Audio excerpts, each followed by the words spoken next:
said I've never seen such hideousness in all my life. Listen to all of this, Yeah, couldn't agree more.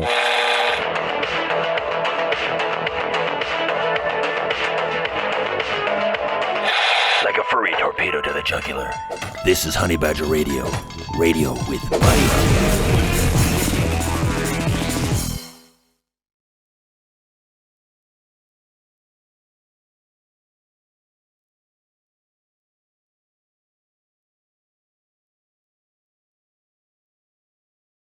Discuss men's issues with her lady. What do you get when you discuss men's issues with her ladyship? I hate you. A hormonal migraine. Watch out! You'll get us all killed.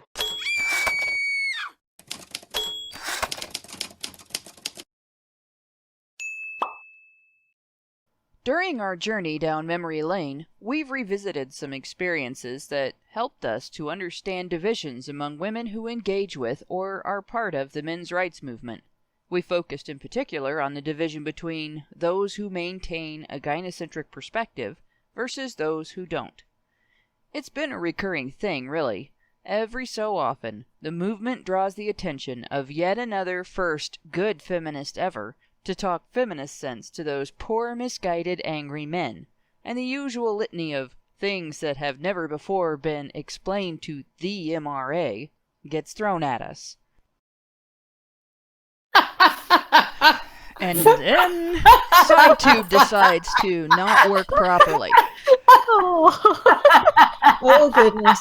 How bad was it? Sorry. Oh, it How literally bad? just disappeared. Like right when it went to the next video, it just stopped. It was on my list and just stopped. It's playing the intro over and over again. No, it's probably doing that at your guys' end. Yeah, it stopped God. here. Yeah. I'm just gonna quit using SciTube. Like this is the third time. Most of the time, I catch this before the show. I get it ready. I get it all set up. I double check it. Then I start doing the other things that I have to do for the show. Then I come back to it, and the video that I added to my list is gone. So we get to listen to the last little bit again of this because it won't. Oh no, it will. It will let me play the next video. So here we go. And I'm gonna skip. What do you get when you discuss that part? Just don't understand gynocentric perspective versus those who don't. During our journey down memory lane, we've revisited some experiences that helped us to understand divisions among women who engage with or are part of the men's rights movement. We focused in particular on the division between those who maintain a gynocentric perspective versus those who don't. It's been a recurring thing, really. Every so often, the movement draws the attention of yet another first good feminist ever to talk feminist sense to those poor, misguided, angry men, and the usual litany of things that have never before been explained to the MRA gets thrown at us. We just don't understand, you see. We may be right in identifying areas of male suffering, but we've got the rest of it all wrong. All of those issues are really the fault of men, masculinity, male power, and male society, okay? Because it's the epitome of logic to simultaneously claim that women are oppressed because they don't have power, but men are oppressed because they do.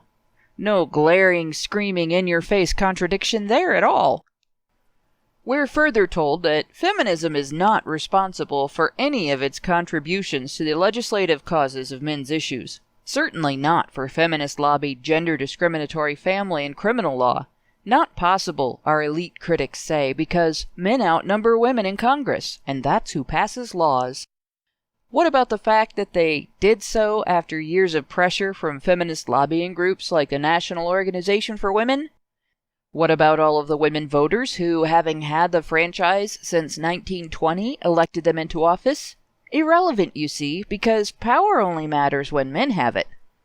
We get to hear yet again from feminists who have done nothing to stem the tide of anti-male rhetoric and lobbying from the feminist establishment that not all feminists are like that, and therefore it is unfair to draw any association at all between feminism and the discriminatory law and policy that only exists because the feminists who are like that demanded it. we criticize ideological, societal, and legislative indulgence of dysfunctional behavior among women, from the irresponsible to the malicious. That criticism stems not only from the damage that behavior does, but also the fact that those same dysfunctions in men elicit disproportionate social, civil, and authoritative backlash. In response, we're advised that the disparity is because women don't generally engage in such behaviors. #men are violent. Am I right, guys? Providing evidence to the contrary in the form of examples, news articles, and statistics elicits accusations of misogyny, and the admonition that we will never be persuasive with, quote, that attitude toward women. Feminists use the words feminist and female interchangeably when defending against such criticism, despite the fact that the majority of the female population doesn't identify as feminist. God forbid our criticism isn't cushioned with caveats to the sensibilities of feminists and other gynocentrists waiting for something to take personally. That goes double if we, or at least the men of the movement, do so with fiery language, bitter or angry sarcasm, or gender-flipping parody. Obviously, if men's objections to the abuses men experience are accompanied by expressions of outrage, anger, and pain, it isn't because outrage, anger, and pain are legitimate reactions to being abused. It's because you hate women, right? What can you do in the face of such nonsense? How do we appeal to the sympathies of people who cannot even be troubled to take a moment to consider men's experiences? Do we pay the toll, stroke their delicate egos, watch our tone, fight for your rights with one hand tied behind our backs? To hell with that! Backing down is not going to result in some kind of diplomatic win. It will only hinder the movement's ability to demonstrate the human reality of men's issues, limiting us to the hypothetical, the academic, and the abstract. I'm not saying we cannot consider the ideas of any critics of the movement, or that we have to shout all women are like that, but it does us no good to acquiesce when falsely accused of either failure. Gynocentrists wrongly treat our petition for compassion for men as an attack on women. There is no level of concession that is going to satisfy them that it is not, and going on the defensive would only lead to more and more ground being incrementally nagged and dragged away from us, until all that's left is to grudgingly agree that real men don't need human rights. So we do what we always do.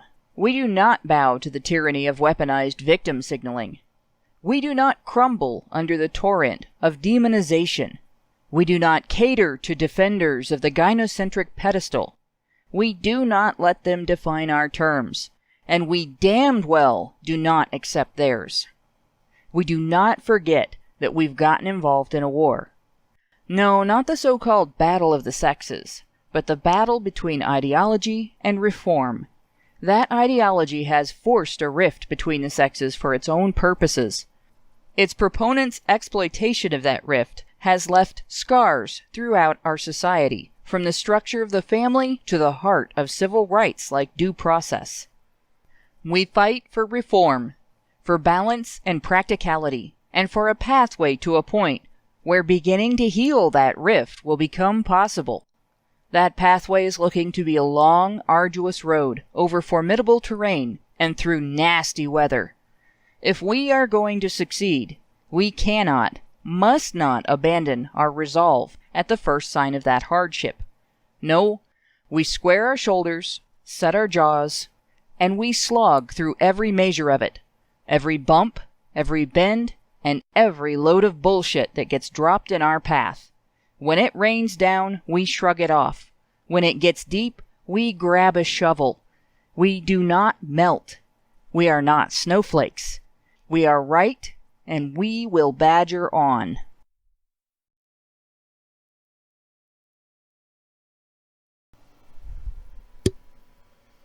Hannah? I'm right here. Hello. And, Hi. Can you hear me? Yeah, I can. Okay, I was just okay. wondering where you went to because the Did the it end video's for you over. guys before it ended for me? Because it looks like it didn't end on the show before it ended for me.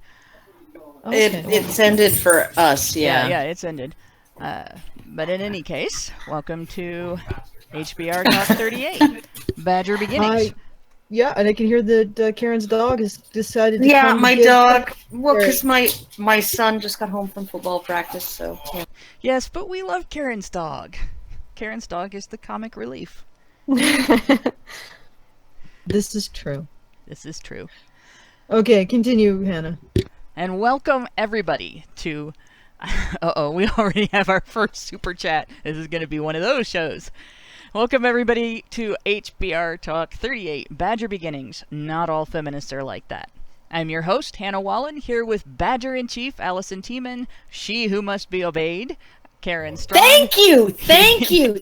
Thank you so much. I love you. See, Karen loves me now. And that adorable specter of death, Prim Reaper, with the next step on our trip down memory lane, wherein we revisit why we're called the Honey Badger Brigade. But before I get on to today's topic, I'd like to thank everyone who helped to fund the continuation of Badger Talk, with a special shout out to Atlin, who gave 25, Lauren, who gave 25, I guess those are dollars. I got a message without any dollar signs. So Atlin, who gave $25, Lauren, who gave $25, Charles, who gave $50, and Barracuda, who gave $500. It is incredibly humbling and incredibly encouraging at the same time. Every time I hear that somebody wants to pay me to talk, it makes me want to work harder. And I'm very grateful for the opportunity to keep bringing you the kind of content this show was created to provide. And the depth of that, I really don't know if I can express that. That's just amazing. Especially, the multiple people stepped up to help us continue to do this. And holy crap, $500. I work almost 2 weeks at my night job to make that. So thank you very much. And every bit counts. But that's a pretty big drop in the bucket. Also, the usual reminders are in order.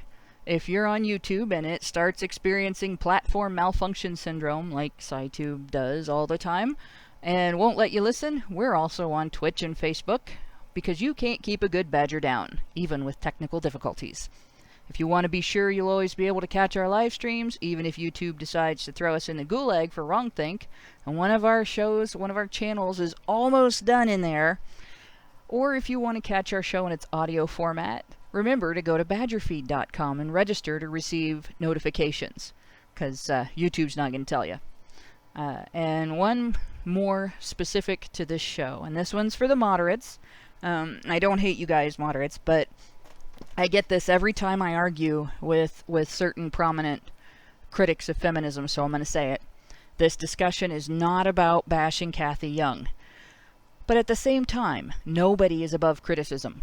I don't want to hear a lot of bullshit about allies and hurt feelings, because the last thing this movement needs is to start accepting sit down and shut up feminism is working on it, just because it's coming from a critic of gender feminism instead of a gender feminist. And if the MRM starts setting up pedestals for its favorite women, we'll fail.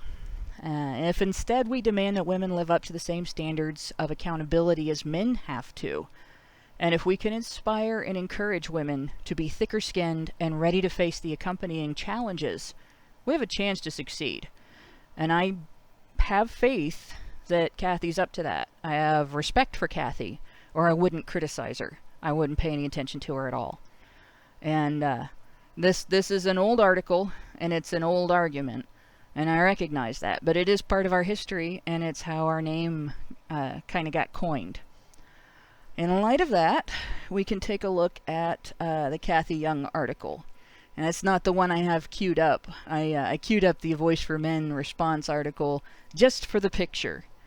But I'm going to go on and switch over to the Kathy Young article, because it'd be silly to read the response first. So in 2013, in July of 2013, Kathy Young writes the Broken Dialogue on Men's Rights. And, geez, that's our second one. I'm going to read our 2 super chats, and then I'm going to get on to the article. So, Lloyd Franklin gave us £2 and said, feminists have created the mouse utopia experiment. And Frenchinator2 gave us US $5 and said, "All hail the smokiest and drinkiest badger that shall be obeyed." Allison, can we have bots in chat, please? Yeah, I think no I bots think in chat. No think bots in chat. I think if you're wanting to ask Allison for a favor, you should have been all hail the not badger in chief? smokiest and not smokiest and not drinkiest she that shall be obeyed.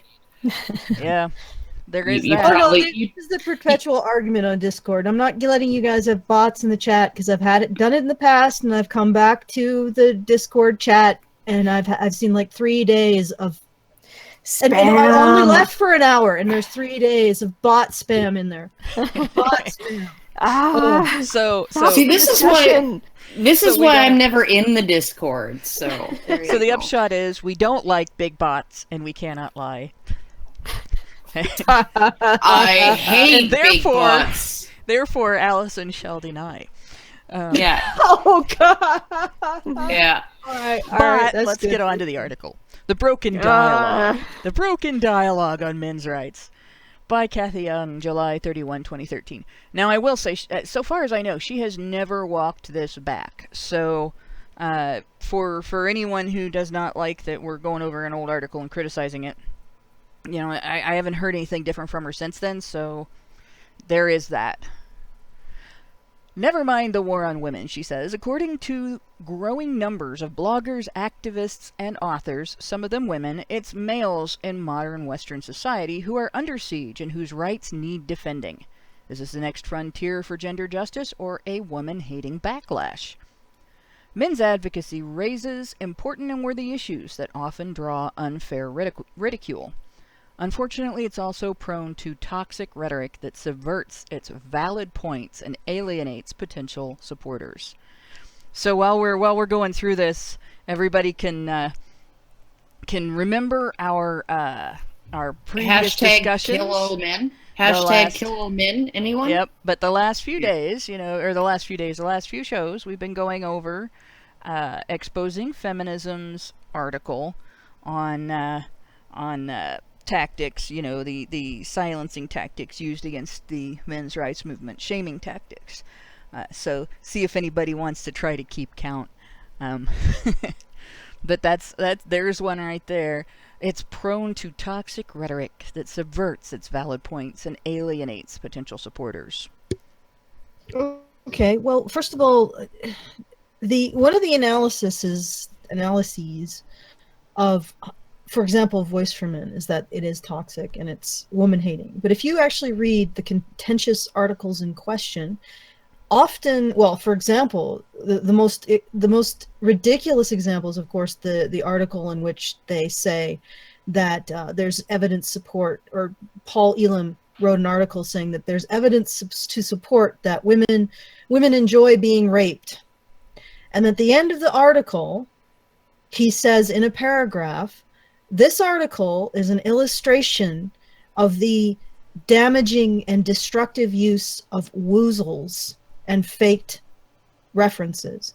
So everything in the article was referencing something that didn't actually support his conclusions, or it wasn't correct or accurate science on it. So the entire article was a demonstration of how you can assert something very damaging and toxic using citations that you haven't properly checked that for veracity, or citations that cite themselves, or citation that cites a citation that cites a citation that cites the original citation. It's a sort of an illustration of what happened with Zoe Quinn and Anita Sarkeesian's UN report on cyber violence. The citations in those were just humiliatingly bad. And of course, the UN had to take it down. I think my favorite of those was the one where somebody cited their own desktop. Yeah, their C drive. But and the other one, the Bash a Violent Bitch Month, if you see Jezebel in the road, run her down. It was essentially a gender swapped version of a Jezebel article. And it was clearly marked as satire and clearly marked as a response to that. And then there was the I'll decide if you were raped, not you. which was essentially just taking the position of Mary Koss in a gender swap version. Decide. Yeah, in a gender swap version of sexual assault. So essentially, all of the most damning articles on A Voice for Men are demonstrations of how people would react if they had gender neutral attitudes about these issues. People would react like essentially the reaction proves the point. Oh yeah, and the most recent one that I've heard that people get upset about is one in which I believe it was August Levenskholz argued that women who fail to report their rapes should be subject to execution, I think it was. And the argument actually was, he spoke about how men who fall asleep on guard duty in the past were subject to essentially being shot because they had failed their unit in their duty of guarding their post. And so he suggested that perhaps since women who don't report their rapes allow rapists to continue to inflict violence upon other women, that we should consider women have the same kind of duty of care to other women as men do when they're soldiers in an army, making sure that they pay attention to their post and perform their guard duties correctly. And this is the latest one that's got everyone up in arms, everyone upset, and that's the point. The point is that everybody got upset at the idea that we held, the very idea that we hold women to the same kind of standards that in the past we regularly held men to. And everybody gets upset about the thought experiment in which we hold women to those standards, but nobody gets upset at the historical reality of holding men to those standards. That's the point. And there's this whole line of argument that these articles at AVFM are offensive. Of course they're offensive, but they're not just offensive directed at women. They're offensive. They reveal the fact that we don't have that initial offense at these ideas being, or the realities being, things that men face. And that was the point of the article. The point of the article is the same thing as with Jonathan Swift's A Modest Proposal.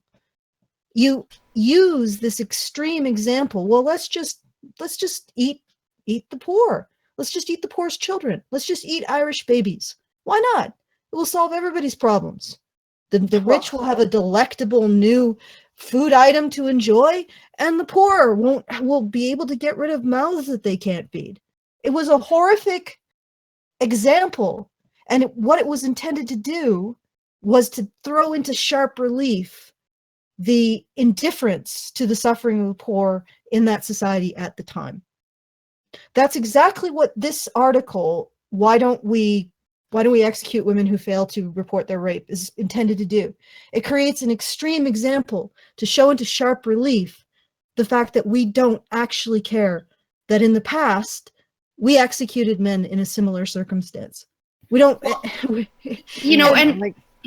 but here's the thing too, Allison, is that over the last 40 years or so, we've gone from essentially requiring women to have corroborative evidence, which meant that essentially if they were being sexually assaulted, if they wanted to get anywhere in a court case against their rapist, they would have to raise a hue and cry. They would have to draw witnesses to what was happening to them so that they would have corroborative witnesses to testify on their behalf that they were indeed raped, right?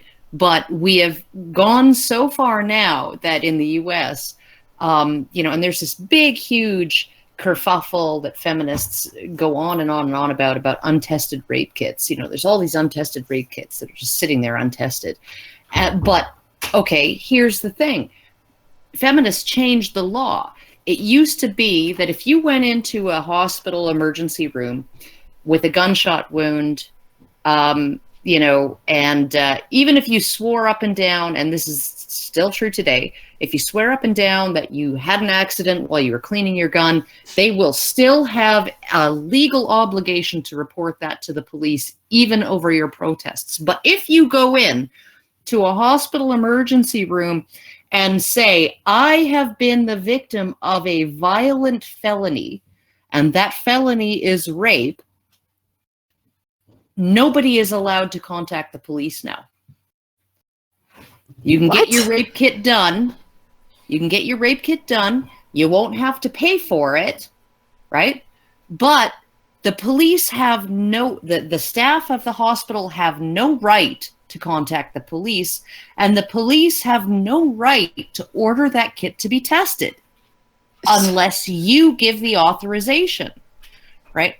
And then there's the other rape kits that don't get tested because there's no dispute over whether or not sex took place. There's no need to identify the culprit, and the only portion of a rape kit that needs to be tested is the tissue samples and stuff like that, right?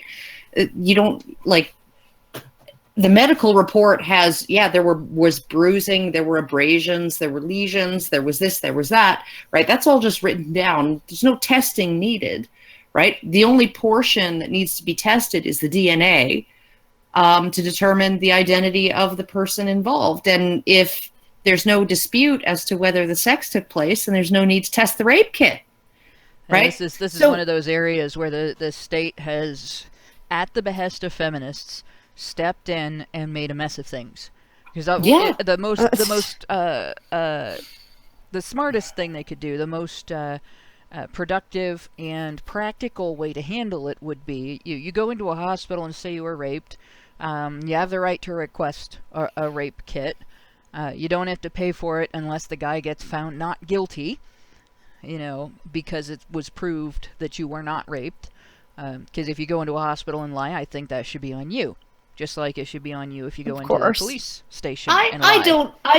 I don't even think that should be the case. I think that you don't have to pay for it unless you are determined to falsely accuse the guy. Yeah, I would say, unless he's determined nice. that it's false. And due process for false accusers too. The same as the accused. Of course. But in any case. Yeah, I'm all for the accuser having total control over whether at their end the order goes out for the kit to be tested, I'm fine with that too. As long as they are subject to whatever the equivalent of you have wasted the police officer's time if there are things in question and they refuse to have it tested. And then I'm all for the accused should also have the right to request that the kit be tested. But if nobody requests that it be tested, the law shouldn't say that the time and the money has to be wasted. And it could be. Well, and you can find out about STDs that way too. Well, I don't see why calling the police wouldn't be the first thing that anybody does. Like, if somebody says that they were the victim of a rape, that should be one of the first things happening. Sometimes the incident is violent enough that the injuries require going to the hospital and the police are contacted from there. Sometimes women believe feminists when they tell them that the cops are going to not believe them and that are going to re-victimize them all over again with questioning. In my experience, they don't do that. They bend over backwards to try to make you feel comfortable and promise you over and over again they're going to do everything they can to get the person who did it.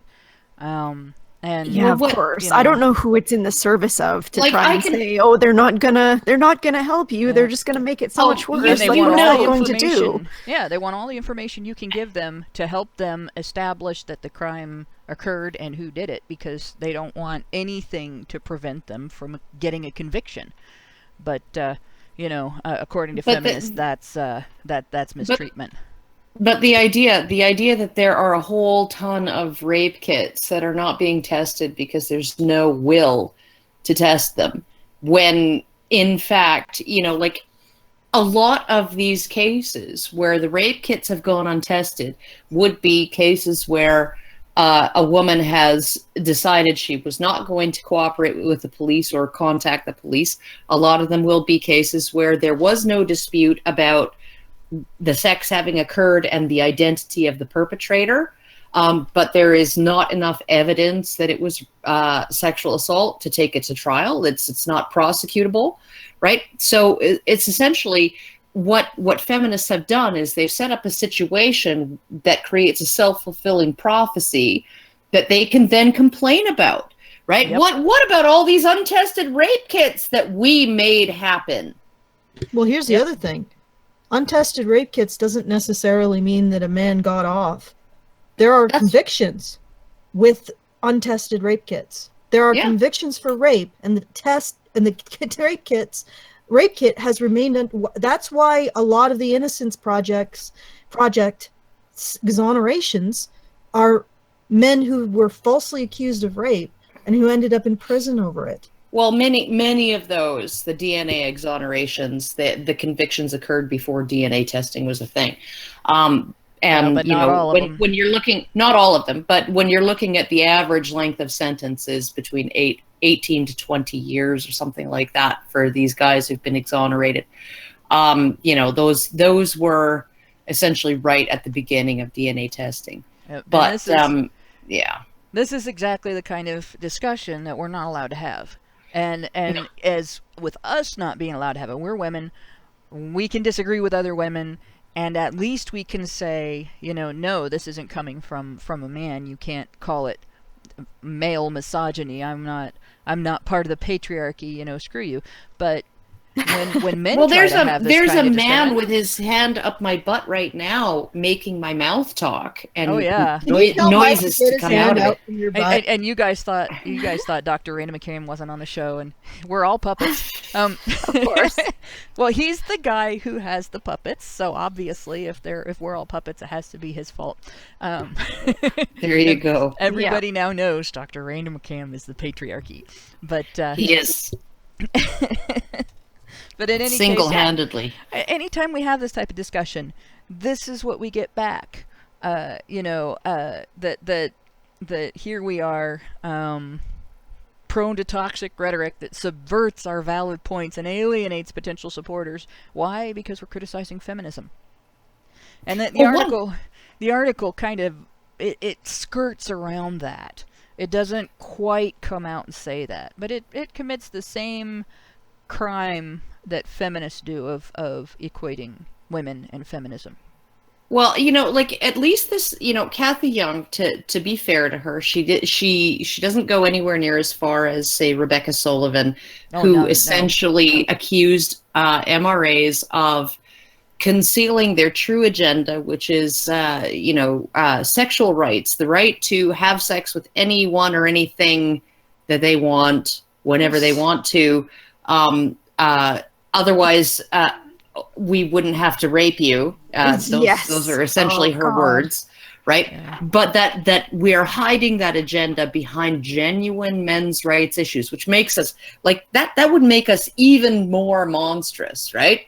Than, you know, just engaging in some toxic rhetoric in the service of promoting real men's issues. No. Her thing was that our entire agenda is about making it so that men can have sex with whoever and whatever they want, whenever they want to, and that we're concealing that agenda behind a smokescreen of genuine issues that men suffer that really should be addressed, right? Now, so at least Kathy Young is just like, at least Kathy Young is just saying, well, these guys seem angry and it's a little off-putting.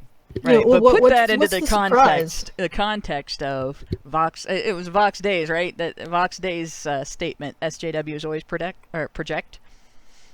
Put that in that context. You get feminists coming out and saying, well, men's rights activists are really just trying to. They accuse us of wanting to roll back women's voting rights because we talk about the legitimacy of or illegitimacy of how women's voting rights were obtained.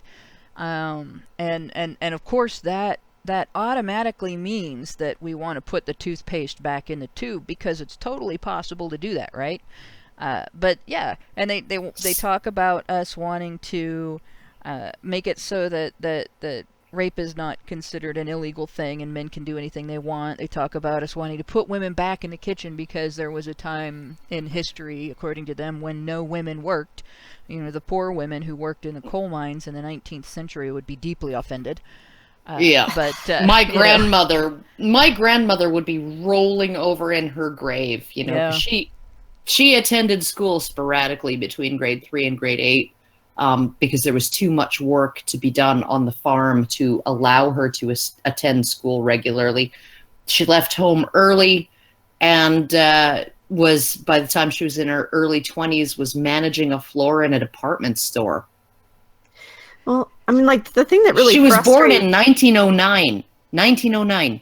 The thing that really frustrates me about all of this is that if only they took, like, half an hour even to sit and listen to the things that we're saying, they would realize that all of these misassumptions they have, that's not a word, but you know what I mean, they would realize that that's full of shit and none of us actually believe any of that stuff. But they just keep hearing other people say, oh yeah, these are terrible men's rights activists and all they want is to rape women. And it's like, that is so far from anything I've ever heard anybody say seriously in this movement.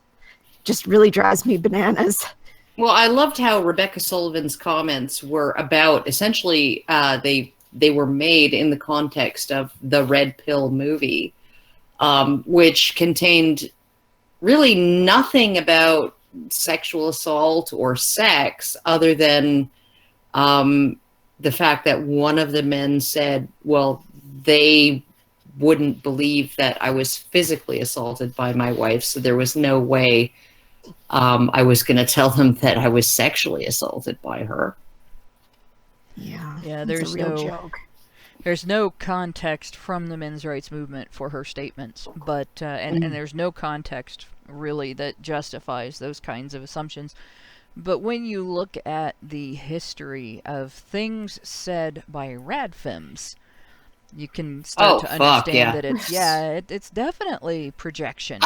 I don't know any men's advocate who's essentially said, you know what, we need to actually cull the population of females by 90%. Yeah, that's a despicable thing to say.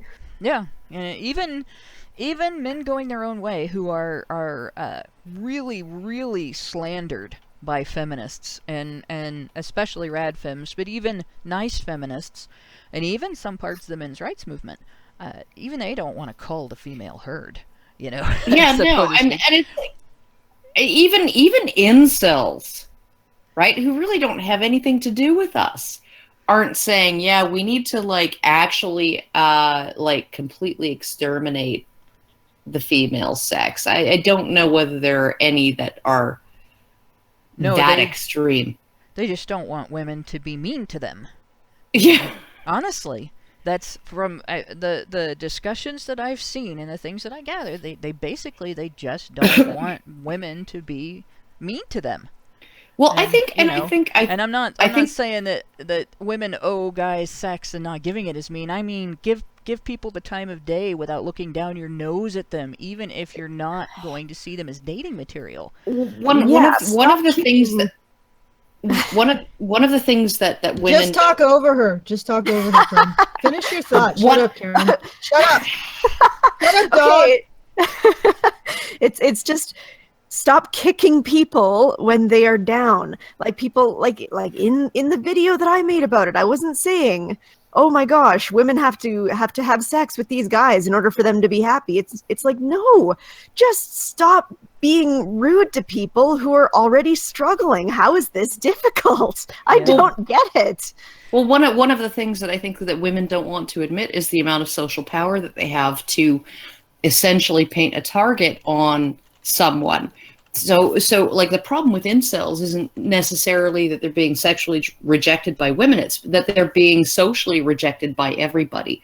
And the reason in a lot of cases, I would assume that they're being socially rejected by everybody is because women have essentially painted that target on their back. They've said, this guy is creepy, this guy is gross, this guy is like super unattractive and super awkward, and I don't want anything to do with him. And other people take, and even if the woman doesn't realize that the consequences of that, other people take their cues from the women around them as to who is welcome in the group and who is not, who should be expelled from the group, who is an appropriate target for bullying. And so these guys who get rejected by women in those ways, like blanket rejection from all women, they are completely excluded, and they are appropriate targets for exclusion and bullying from men as well. And so they're completely socially isolated. It's not a matter of just not getting sex or even not getting a relationship with a woman. It's also a matter of nobody wants anything to do with them. Nobody wants to touch them with a 10-foot pole, because the women have had their say, and the women have said these guys are untouchable. You know, it would actually benefit society a lot if we brought back that one aspect of the 60s and the 70s, not necessarily the sexual revolution, which I really strongly believe was a mistake, but the different strokes for different folks. Just because somebody isn't like you doesn't mean you can't have a great conversation with them. It doesn't mean you can't work with them. Doesn't mean you can't sit next to them and have a meal, you know, and things like that. And I think that would go a long way toward eliminating a lot of the social problems we have today. Even the idea of sitting down and having a conversation over politics today, it's like you just asked people to walk into a minefield where there are more spaces to step on with mines, you know, than there are spaces to step on without them. Well, people have forgotten. It used to be that people could have these great, cerebral, heated, not necessarily shouting, but very in-depth, very, very at odds with each other in terms of types of thought and everything, debates. And just because somebody had a dramatically different outlook from somebody else, it didn't necessarily mean that that person was going to be ostracized, even if everybody thought they were wrong. And that's gone. And that is the one thing that was created during that time period, as far as the social revolution that the counterculture created, that should have been retained. Yeah, people have really forgotten what it's meant to have a good conversation with somebody where you can disagree, you can agree to disagree, and you can still be friends afterwards. People behave like you have to have the exact same political views as somebody in order to even see them as a person half the time. Like I've had people say, oh, you know, you seem very different from the rest of the Badgers. And it's like, well, you know, we're all working together towards one goal, to try and help men out. Sure, we might have some different political views, but that doesn't mean that I can't be friends with them or associate with them. Like, people have forgotten what it means to be able to have different views and still be friends with people. Yeah, if you look at the spectrum in the Badgers, like Anna and I are almost polar opposites on some of our political views, but we can agree on some very important things. And, Yeah. you know, just like the basic fact that if something is a human right, there isn't some demographic that should be excluded from protections for that right or from repercussions for violating it. That's something that we all ought to be able to work together on. The same thing as, you know, you treat people like human beings. I've run into some people who are very, very hard to understand and very, very hard to be close to without getting annoyed or without getting, you know, not necessarily creeped out, but they just rub you the wrong way, you know, without ever getting close. And you find that if you know, deal with that, and you deal with, I'm going to set my boundaries, and as long as this person respects them, and I will watch for their boundaries, and I will do my best to respect them, you still are able, with the vast majority of people, to work with them, to associate with them, to even find a degree of camaraderie with them. It's the rare occasion where you run into somebody who has such a dysfunctional life experience as they're growing up and ends up with such a dysfunctional attitude that they deal with conflict through violence. That's the only time that you really can't handle, yeah, I'm going to be close to this person. That's when you have to separate, your safety from your kindness. And even then, you don't have to be mean about it, unless they assault you, and then you have to be mean about it. But of course, self-defense is different. Yeah, but I mean, you don't have to apply that preemptively to people who have done nothing wrong. And a lot of kids don't grow up learning that. They grow up learning it's okay to be afraid of everybody and treat them like they're dangerous to you, even if they're not, especially if they're guys. That's going to self-destruct society in the long run if it doesn't change. And it's not just because of the damage it does to incels. That damages everybody. But I'm going to catch up before we go on with the rest of the article. I'm going to get caught up. We have more super chats, and I have to go back and find the beginning. We did the first two, and then we haven't done any more. So Tyler Preston gave us... Huh? We did the first paragraph. Yeah, I know. No, we did the first two. I'm going to catch up on the super chats so we don't get too far behind. Right. Sorry. I figure here's the thing. We have done 2-part shows a lot because we get a lot of discussion going. So if we have to, we'll end up doing the article in one show and the response in the next one. But I'm going to go over the super chats. We have Tyler Preston gave us US $2 and said, has there ever been a feminist who wasn't crazy? Well, Christina Hoff Sommers calls herself a feminist. I don't think Kathy Young is crazy. I think she's misguided in her approach on this, but I don't think she's crazy. No. I think she's just more gynocentric. Even Christina Hoff Sommers is somewhat gynocentric. She's had some things that she said that are gynocentric, but she still understands a number of things that are wrong with feminism, and that understanding is valuable. But that's where there's plenty of feminists, I think, out there that are not, and here's the thing, right? Like, and I'm going to say it, I'm going to come out and I'm going to say it, and I don't care. Let the chips fall where they may. I don't freaking care. Feminists aren't wrong about every single thing. They are actually right about some things. The problem with feminists is that they only look at half the story. Yeah. That is their problem. So sometimes they're right. They're just not 100% right. Like, this is really the thing, and you have to actually look at it. Like, there is an issue with women being taken less seriously than men. That's something I've spoken about before. That's the whole point of the sentencing gap, is that women are taken less seriously than men in all kinds of contexts, including when they harm people, right? So, like, they're not completely out to lunch. It's just that they're looking at this, they have this tunnel vision, and they're looking at like one tiny little corner of the petri dish. Yeah. And they're ignoring everything else. Is their issue. So, yes, there are sane feminists. Yeah, there are sane feminists out there. They're not all crazy. Some of them have been, most of the time, what happens when they're sane is they stumble across, or not most of the time, but often they stumble across people like us and look at the rest of the picture and change their minds and decide they don't want to be feminists anymore. Well, and being involved in Gamergate, I met several feminists who were very common sense about a number of things. And one in particular that always comes to mind is Dancing Shadowbolt. She is able to have knockdown, drag-out debates with me. And you guys know how rude I get when I'm debating people. And she takes it in stride, man. It's like water off a duck's back. She's really, really solid. And you don't necessarily see that all the time. Obviously, there are plenty of snowflake feminists out there too.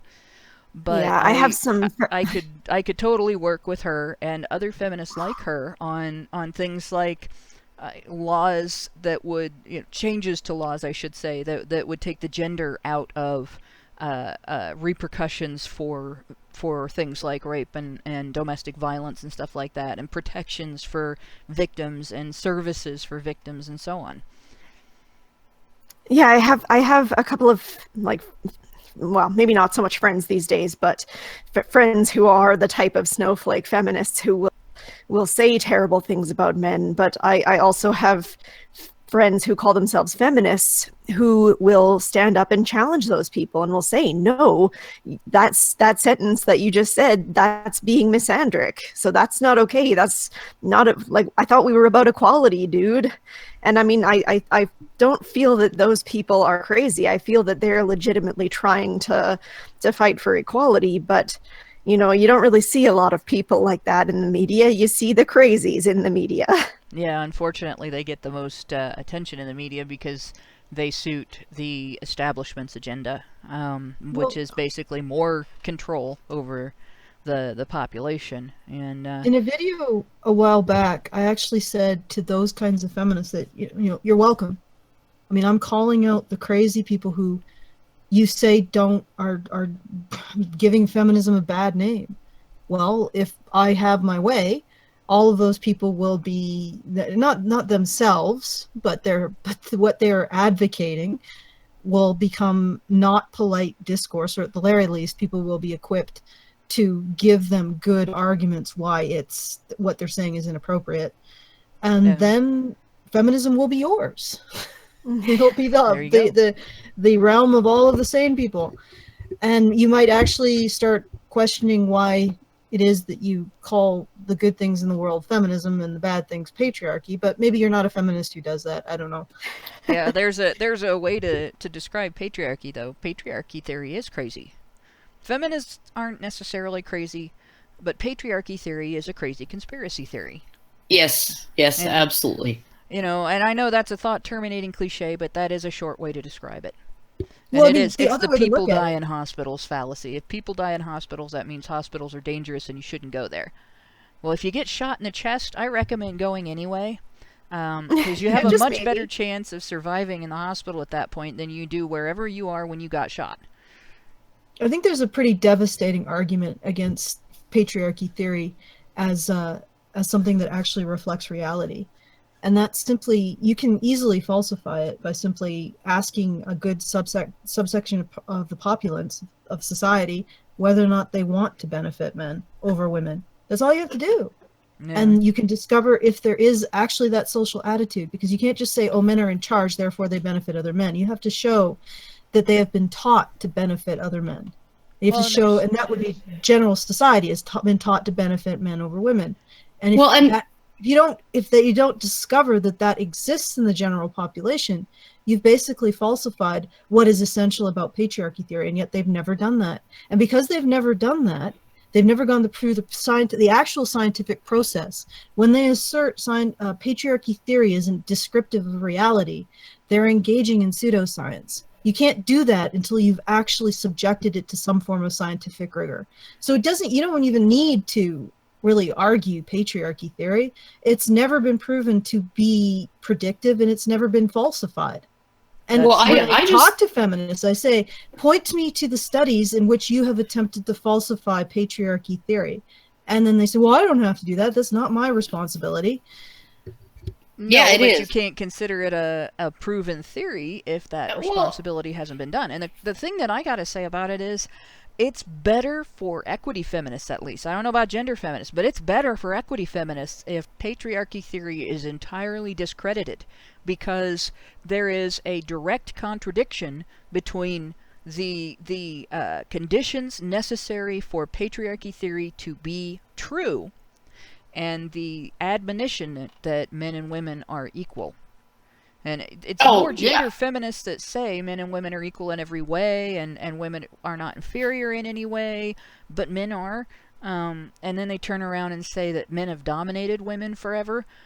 You can't have it both ways. Yeah. Either women are inferior and have been dominated forever, or men and women are equal, and the roles that we filled were not forced, but were the way that past societies dealt with the issues in their lives. And maybe they're outdated now because we've changed so many things, but it wasn't nefarious. It wasn't malicious. It wasn't even misguided necessarily. Well, I would actually say too, like just ask people, how pathetic were women for the last 10,000 years, right? That they could not teach boys love and respect for women at their breast, on their laps, at the cradle, hanging on their apron strings. They somehow were unable to instill in boys love and respect for women, and that was their failure to do that allowed men to construct a society that exploited and subjugated and dehumanized women so that men could benefit other men. It's really, because think about it, because men... How incompetent are women that they could not teach their own children, their own boys, to love and respect them? Men can teach a lion. Okay, they can raise a lion from a cub to be able to put their head in its mouth. A man can do that, and I'm sure that female lion tamers can do that too. But women can't teach boys to love and respect women. In 10 millennia, 10 millennia, they have not been able to do, but not until feminism came about. Women who are well for them. Women who were the primary caregivers all that time too. Yeah, no, they were the ones. They were the ones during the tender years between, birth and 6 years old, who in pretty much every culture, including Islamic cultures, it's only when kids turn, between 7 and 10 years old, right? Even under Sharia, women who divorce get custody of the kids until they're between 7 and 10 years old, and then they go to their dad for him to raise. To prepare them for adulthood. So essentially, if you can't teach, if you have Jesuit priests saying, "Dog, shut up." That is a strange thing for them to say. Saying, "Give me a child to age 6 and I will give you a Catholic for life." Yep. And somehow mothers were unable to inculcate in their boys a love and a respect for women when mom was the only person serving the fucking drinks for the first year of life. Yep. Yeah, Humans can domesticate everything. They can domesticate lions, they can domesticate elephants, they can domesticate, I don't know, probably somebody's out there's domesticated a shark. But women can't possibly use their ability to their absolute control over a child's life from infancy to 7 or 11 years old. They can't do that. They cannot. It's just they're incapable. Yeah, it's impossible. It really makes. They'll just use that to say how that's just because that's just how terrible men are, I guess. Yeah. That would be biologically reductionist, wouldn't it? Yeah, that would be biological reductionism because the only possible way that boys would be impervious to this kind of social enculturation, this kind of social programming would be if they were so biologically programmed to hate women that they could grow up to hate women despite women being the primary arbiters of, everything. And it's like you go and look at Chris Rock, right? It's always mama, mama, mama, he says. Always mama, mama, mama, thank your mama for the delicious dinner, right? It literally is in a child's experience, and my dog just wants to vocalize because I'm talking. She wants her commentary heard. Oh, she is the most talkative dog ever. But essentially you have kids and their experience, right? Their dads go away from the house to provide the things for them, right? So it's none of these kids at age 5 are like, thanks for, knocking out that rent. It's easy to read with all this light. They're not saying those things, right? Because those are like one step removed from the child's experience. What they're experiencing is their hands-on the hands-on care that their mothers give them, the meal that their mother prepares and puts in front of them, all of those things, right? So essentially, the mother's contribution to the child's well-being is much more immediate within the eyes of the kid. And they actually have to be, because dad's absent all day, they have to be reminded all the time that, you know, dad is actually making a contribution, a positive contribution to your life. They have to have that explained to them. They don't have to have mom's contribution explained. So how on earth did we come to this point where mom, who has all of the immediate, sort of involvement in the child's upbringing, including putting food in their mouths, put it, in front of them on a plate, changing their diapers, wiping their bums when they're potty training, driving them to school, driving them to their soccer practice, their little league, whatever, doing all of these things. These are the things that mothers are more likely to do than dads. Reading them bedtime stories, all of those things that dads don't get to do, even if they want to often, because they're too busy outside the home working. And somehow these kids are growing up seeing dad as great and mom as a member of a sex that they're supposed to treat with blanket hatred. Well, on the other end of it is to ask feminists that are moms, do you hate your children? And that'll confuse them for a minute. They're going to be like, what are you talking about? Of course I don't hate my children. I love my children. Well, my next question is, do you make your children follow rules for their own safety? Well, yes. You're going to get a yes from almost every mother out there. And there are times when mothers do things their kids vehemently disagree with, sometimes loudly and obnoxiously in front of everybody in the grocery store, for their own safety. No, you cannot have a gallon of chocolate milk to drink in the car. That's too much. Let's go home and eat a real dinner. Things like that. And it's not because mothers hate their children that they deny them that. It's not because mothers hate their children that they stay up late at night after a day's work and sew their favorite pants if they've got a hole in them. Put a patch over the butt where it's ripped out because the kid really likes those pants and wants to wear them for another few months until the patch wears out.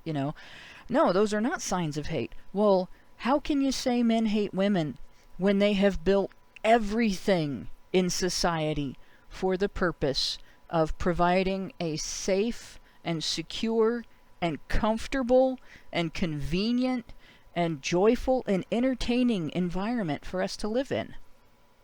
Yeah, there are men who are assholes. There are men who are criminals. But male society has shaped itself around our welfare. How can you call that hate? Yeah, no, there's no way you can call it misogyny. And this thing that Prim just posted in our Discord chat, male children are still monsters, and more good mothers should slap the shit out of them and kick them out if they fear they are abusive to female children. Oh, for it is not. It is not radical or feminist or lesbian to defend male monsters, even as children, and they don't deserve to be coddled by their mommies if they are already piece of shit abusive assholes. Isn't it disgusting? Imagine being so pathetic as to be oppressed by your 2-year-old male toddler. I just want to shake this person. Oh yeah, no, they're most serial killers are men. But most serial killers had extremely difficult, abusive relationships with their mothers. Yeah. Edmund Kemper, who was the serial killer who there's a what's that Netflix series called? Mindhunters. something like that. There's a series about the in the 1960s or 70s, an FBI unit that actually coined the term serial killers, and it was essentially the psychological, the behavioral science unit, right? That essentially was looking at, okay, so we've got somebody who is obsessed with killing a specific type of person in a specific way, and it's a ritualistic thing, and it seems to be feeding off of some kind of psychological thing that they have going. So this was really the groundbreaking work that was done by the FBI in their behavioral science unit on serial killers. And the very first person that they focused on was this guy named Edmund Kemper, who had killed a bunch of young women in a very specific way, and he helped them develop all these profiling techniques and stuff like that. And he said he was doing it because he didn't like the way he was, but at the same time, he said the worst thing any mother could do is to continually disparage her son. Right? That is, you know, essentially what created me, was a mother who hated me, intrinsically hated me, and did not hide the fact that she hated me. It's a crazy thing to do, to disparage your own children, because it's really disparagement of yourself. It's claiming that you didn't invest enough of yourself in helping them, in guiding them to become responsible and compassionate adults. You know, it's admitting to failing to nurture your children. If you say rotten things about your children, you know, and I guarantee, you know, that you've had to discipline if you're a parent. I guarantee that you've had to guide. I guarantee that whether your discipline is negative discipline or positive discipline, you've had to teach your children the right path in terms of making decisions on how to handle various circumstances and hurdles they come up against, conflicts they have to deal with, and so on. Disparaging your own kid rather than saying, well, a better way to do this is XYZ, and using the methods you know best, that work best with that child, to help that child understand what they need to know to handle it better the next time, without having them think, I'm a horrible person, you know, and I'm never going to be any good. It's a total failure if you can't discipline that way without teaching your child to hate himself. But in any case, and I have to say, one other thing on this, like, if you all this crap about boys being monstrous, I put it in our chat too. If you want to see how monstrous and misogynistic a boy really is, call his mother ugly in front of him, or disparage his sister's honor. But you better be ready. You better be ready to protect your teeth and your nose if you do. Oh yeah. Allison, did you say you wanted to speak up? Yes, I want to get back to the freaking article. Okay, we can do that. But also, before we do, I just wanted to remind everybody. Well, we still got some super chats to go through. I want to get back to the article. Remind everybody. Okay, go ahead. I want to remind everybody that we are starting up our fundraiser for the legal situation, the court case. If you the thingy. You don't, if you're just for the first time hearing about this, essentially, I am a comic book artist. I put on a fundraiser to get the rest of the Badgers so we could set up a booth at the Calgary Comics and Entertainment Expo. We ran afoul of the Mary Sue, and I can't tell you too much about that because I am still under oath, and we were kicked out. And the allegations were that I harassed somebody at a panel, and that that I lied on my contract, both of which were demonstrably false. Based, I believe, was because I got up at a panel on women into comics, and apparently it wasn't women into comics; it was actually feminism into comics. And I said, in response to one of the panelists bringing up the topic of men's rights, she said, "Why do men's rights us," or something, or dislike feminism? And I said, we dislike it. As a men's rights activist, I can field that question. We dislike feminism because we need to bring men into the equation, not just because we need to address men's issues, but also because we need to challenge. Karen, can you mute?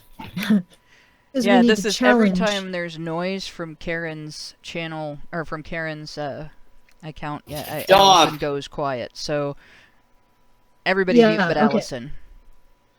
All right, so I don't know how much you guys heard in the actual chat, because Karen had her channel open, so I don't know if you could hear what I was saying. But regardless, I got kicked out of a convention for saying at a panel called Women into Comics, which apparently was Feminism into Comics, that we need to bring men into the equation, not just because we need to address men's issues, but also because we need to challenge the idea that women are defined as victims. And all hell broke loose. I got kicked out, and we decided to fight back. Because if we can't bring up these issues in public without being socially ostracized, without getting kicked out of places we paid to attend, without losing our jobs, it's going to be very difficult to ever deal with these problems. And it's going to be becoming more and more difficult for society to continue to ignore them. Because let's face it, a lot of what society is dealing with now, with losing its discourse, losing rights, people losing due process rights, are related to these issues that very few people will talk about in public or will even look at. So if you want to help us fight back and fight back for the right to talk about these issues in public, please go to www.feedthebadger.com. I really appreciate it if you put some money in the hat, because we are now in the process of trying to get together the money necessary to bring the witnesses up to the lawsuit. We don't need as many witnesses as we did before, because we've gotten through a few hurdles, but we still do need some. That's Hannah, Brian, and Brian. We'll see if Sage is able to attend. So do go to www.feedthebadger.com. Even $5 helps a great deal.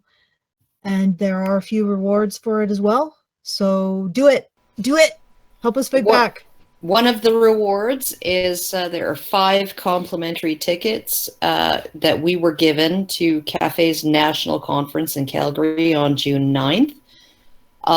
They are a $99 value, and they are going for $95 donation to the fundraiser. So if you want to attend CAFE's National Conference in Calgary on June 9th, if you are in the area and would like to attend, instead of going and buying a $99 ticket, go to our feedthebadger.com and buy a $95 ticket and contribute to our legal funds. So, yeah. One other way that you can help us out is to share the fundraiser with other people who are going to be sympathetic to our cause and potentially help us out as well. Visibility for a fundraiser is a very important thing. And so the more people share the link to it and explain what it is and explain why it's important, the better. So even those who are unable to help us out any other way, that would be a big help as well. And for those one of that are helping us out financially, that's an additional way that you can help. And even if you don't really care about men's rights or anti-feminism or any of that stuff, I mean, like what really the basis of the lawsuit is fake news.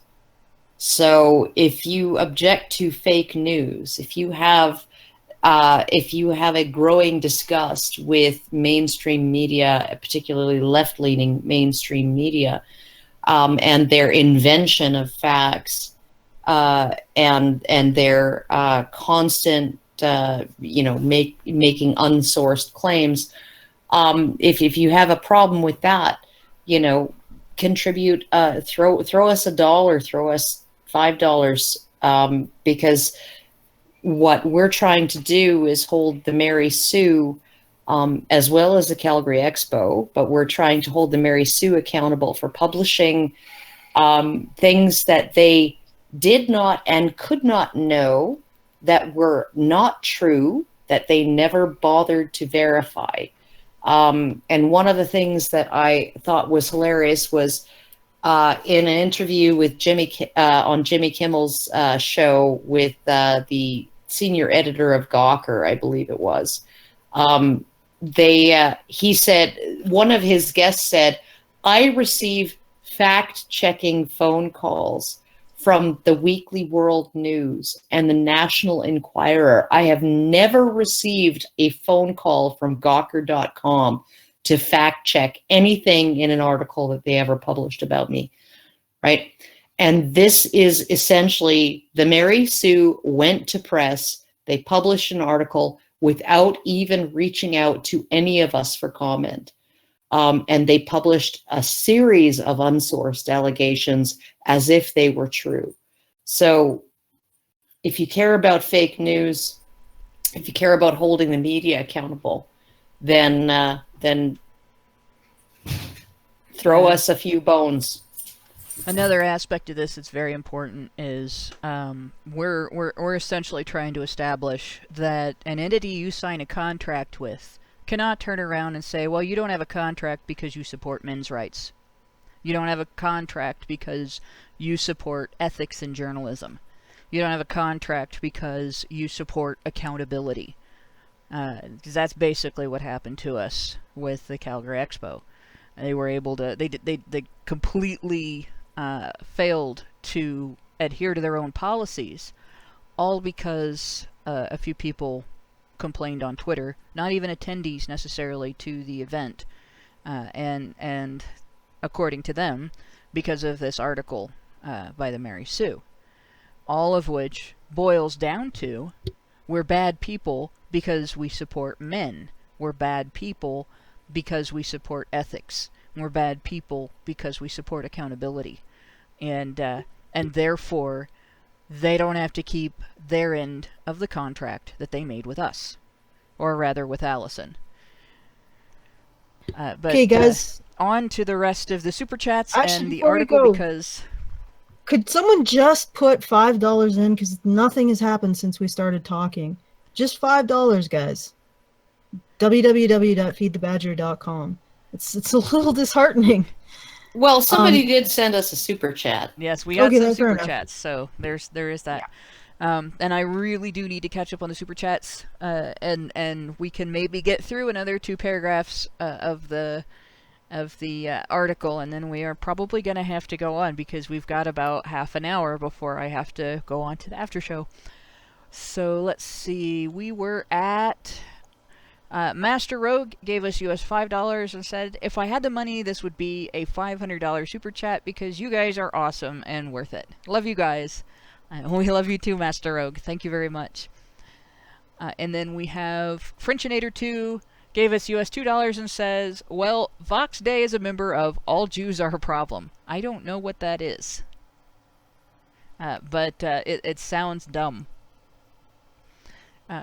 Read Mood Blend. Well, it's the people who answer the Jewish question, the JQ, in a certain way. So okay, well, yeah, it does sound dumb.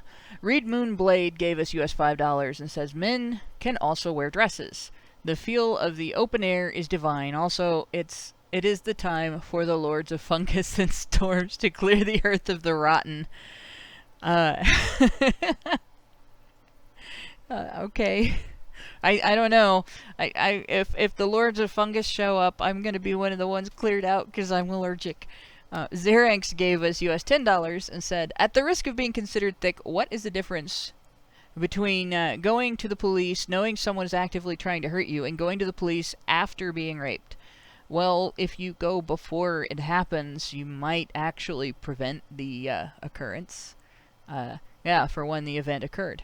But yeah, that's my take on it. If you can go to the police to prevent a crime, knowing that you've been threatened and someone's doing something that demonstrates they are going to commit a crime, and get recourse with the police, obviously that would prevent the crime. Xeranx gave us another $5 and says, I ask because the former would invoke a concerted effort to find a culprit, and questions would be asked openly. The latter gets kids' gloves approach. Only if the feminists get their way. Joe Madden gave us $5 Canadian and said, an ugly question, but one that needs to be asked. Could there be a biological or evolutionary basis for rape, perhaps a cure? We probably could do a whole show on that. But there's I got actually one thing I want to say there's before Karen actually a speeds book up on this, because there's research that shows that the majority of perpetration is done by a minority of men. I'm not talking about the discredited college rapist article. There was military research. The number was higher. It was like 13% as opposed to the 4% that I can't think of his name. LASIK. LASIK is that thing you get done to your eyes. LASIK came up with, but it still indicates that it is mostly people who are already prone to violence, who handle conflict with violence, and who don't respect other people's boundaries, not the general population. And if there was an evolutionary basis for it, it would be most people doing it as opposed to the dysfunctional Not necessarily. But I do want to say that LASIK's research was not discredited in a way that actually casts his results into doubt. And I have talked with, I've commented on Ash Scow's coverage of that and other people's coverage of that. No, it was discredited in a way that casts his conclusion that there was an epidemic of serial rape on college campuses into doubt. That was an incorrect conclusion. No, it actually didn't. It actually didn't. What it did was because his research didn't apply necessarily to college campuses. It doesn't mean that serial rape doesn't occur. It means that college campuses are not what you describe them as. Okay, but it applied to people walking by, right? Right. Okay, so people walking by, and when you're looking at the general population of people walking by, then there you go, right? That would apply to some degree or another to, and I would, given that his results that he portrayed as being about university campuses were actually more applicable to just the general population, I don't see how this discredits his idea that that the majority of rapes, 90% of rapes, are committed by a small minority of men. It doesn't. Okay, it doesn't. But it does discredit the idea that there's an epidemic of it happening on college campuses. But that said, there's other research that backs up the aspect that it doesn't discredit. That being, I can't remember whether it was the Navy or the Marines that did the research. I'll have to send you guys a link to it. But it did come out and show that it is still a majority or a minority. And it was the same type of research done. So in any case, yeah. And there were two studies. There were two studies done with men who were convicted on one count of rape, who were in prison, and on condition of confidentiality. All of them admitted in these two studies. I think one was 8 and the other was 11. So these guys admitted to 8 in one case and 11 in another case, in another study, undetected rapes. So these are the rapes that they got away with, which means that the average rapist who ends up in prison has actually committed quite a few rapes. And which indicates this is where the we're average at guy now. isn't doing it. Okay, guys. This I think we need to get back to the article because we haven't. Right. We were just answering a super chat. We have 1, 2. Well, now I was going to say there's another one. We need to 3, continue with 4, the super chats. 5 Yes, left. there's lots more. Yeah. So, Okay, William but Sayers. the super chats have totally taken over the show. Yes, Plus, well, I have some.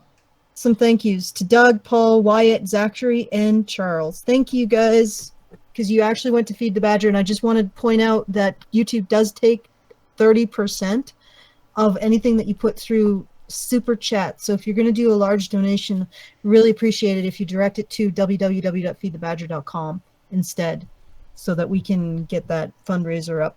Okay, take it away, Hannah. All right, so our next super chat is William Sayers, gave us US $2. It doesn't show that he said anything, so thank you, William Sayers. Howard Schoonover gave us US $10. Same thing, it doesn't show that he said anything, but thank you very much, Howard Schoonover.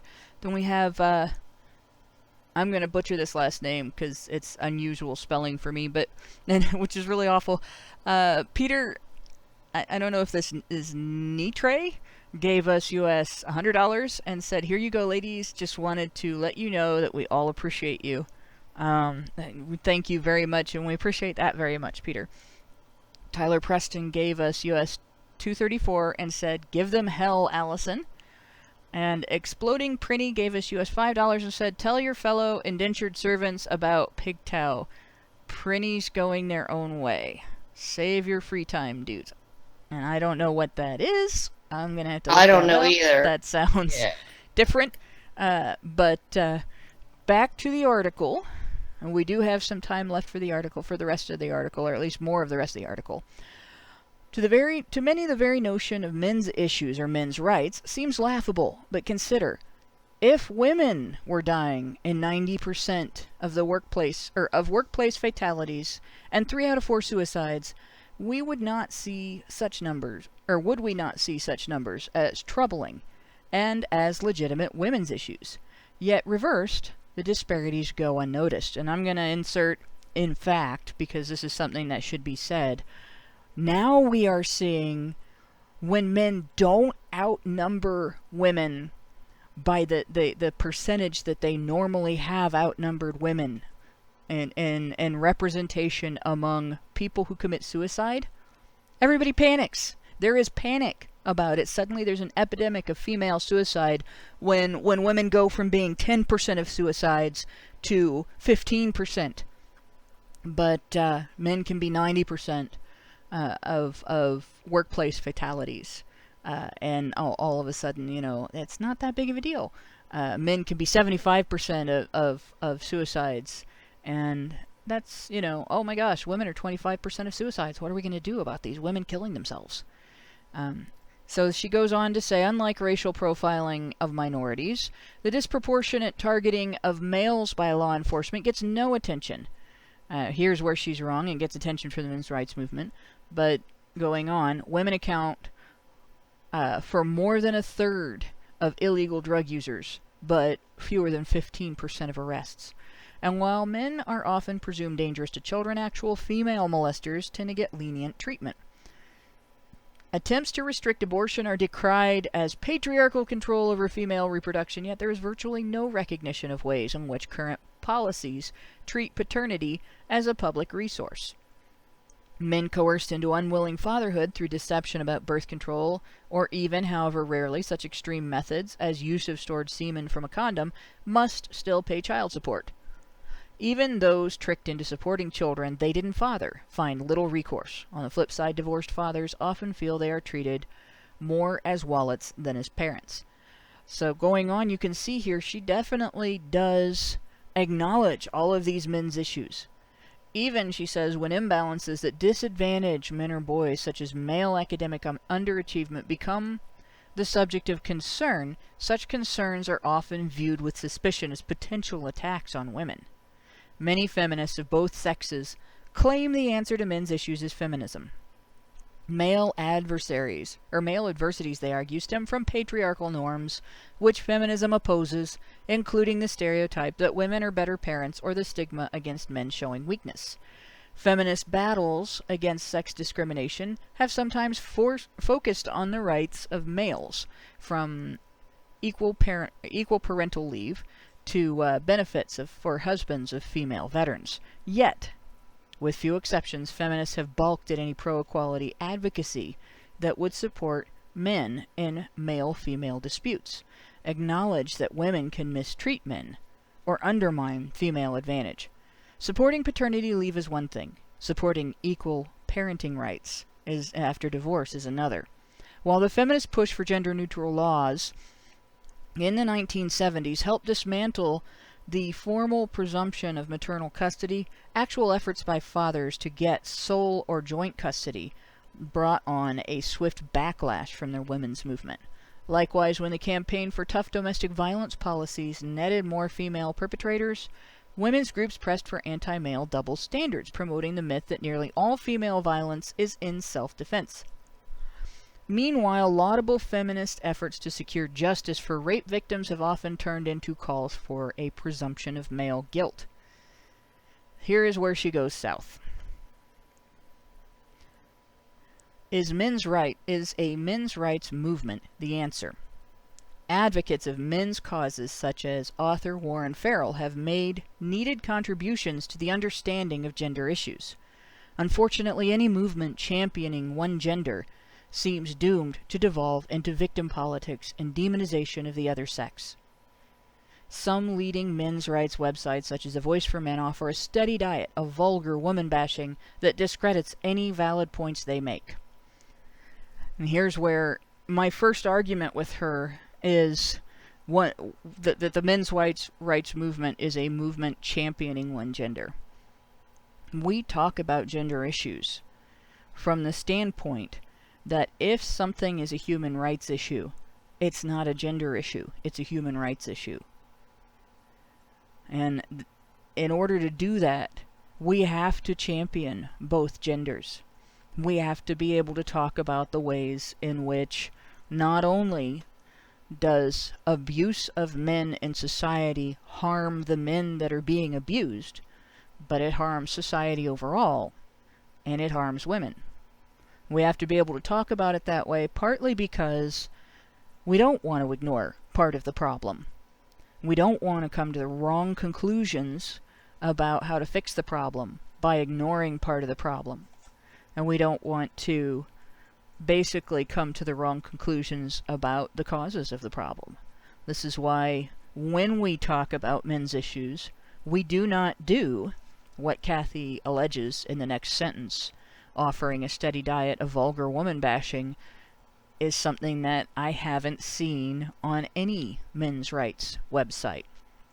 And the only thing that I can think of that she could be referring to, it's the same thing that other feminist groups say, and other individual feminists say, is that they equate criticizing feminists with criticizing women as a group, and they equate generalizations about common female behavior and generalizations about social and legal tolerance for dysfunctional female behavior as absolute statements. All women are like that. And it's the underlying nature of women, and it's bad. And the fact is, that is not the case. A lot of discussion that not just we at Honey Badger Radio have engaged in, but A Voice for Men, National Coalition for Men, every men's rights site that I've read has talked about the ways that both sexes benefit from closing what I started calling the accountability gap. It's not always been discussed in that stark of terms, but women benefit from female accountability. The way we benefit from it might not be as open and obvious and easy to detect as the way men would benefit from it. I disagree. But it's deeper in some ways, and it's definitely a bigger change in our lives in some ways. I don't think society notices that you benefit when you go through hardship the way it should. But I do think that the benefit itself is immeasurable. Okay, I'm going to disagree with you, because the truth is that most women aren't the psycho women who engage in these activities. And when these women get a pass, they don't necessarily just keep their behavior to men. They often attack women. And often they will continue to get a pass even when they attack women. And I'm not saying that their male victims are inconsiderable, but even when their only victims are other women, society will often endeavor to make them invisible to the greater world. So I don't know if you've noticed the memory hole issue that happens when a woman kills her lesbian lover. Like the instant that comes to light that the prime suspect is a lesbian woman, the entire issue just disappears and goes into the memory hole. Well, to be honest, she doesn't have to kill her Or to when hit that many. All she has to do is hit her. The fact is society doesn't pay attention to violence between lesbians. In fact, if you bring up lesbian rape, you get a. Not only will society not pay attention, not only will social justice warriors not pay attention, but you get shushed. Where victims of male perpetrators are encouraged to speak up, speak out, name their perpetrator, even demand attention and coddling, essentially, for their victimhood.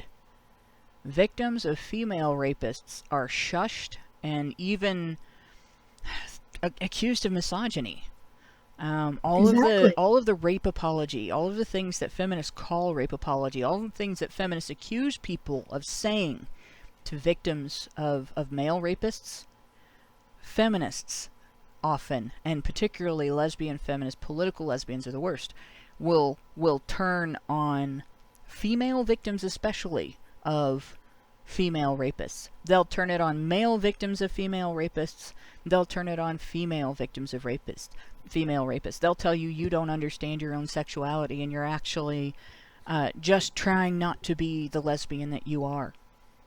The other thing is it's insane. Women who are victims of men, male rapists, there is science, and we probably have developed enough science and know enough about what causes men to become rapists of adult women, that we probably could create an intervention that works to reduce the rate of rape of women. And we haven't. Why? Because it requires recognizing that those men have been abused by women. So if you are a woman who has been raped by a man, stranger raped, or even raped by acquaintance who cornered you while you were drunk and were too blackout drunk, not even blackout drunk, but passed out drunk, or just incapable of fighting back, you can thank the current victim fetishist groups for not embracing actual scientific solutions that could have prevented what happened to you from happening to you. So women who are victims of men would also benefit from a recognition of female accountability, because that would mean we could recognize the harms done to the men who victimize them and maybe intervene before it became a problem, or maybe even challenge this notion. I mean, what do you expect when you tell a teenage boy, oh, that rape that happened to you was the best thing that ever happened to you? What do you think is going to happen in his brain when you say that to him? Yeah, that's just horrible. There was a whole list of men who were showing off that the excuses that were given to them for their rapists, or that their rapist said to them, and there's like, oh, you'll never be believed. Come on, it's not that bad. You like this. You like this.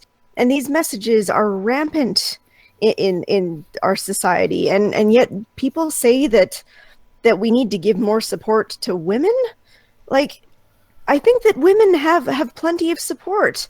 To say that the men's rights movement is not the answer, it's like, well, nobody else is paying attention to men's needs, so I kind of think it is, actually.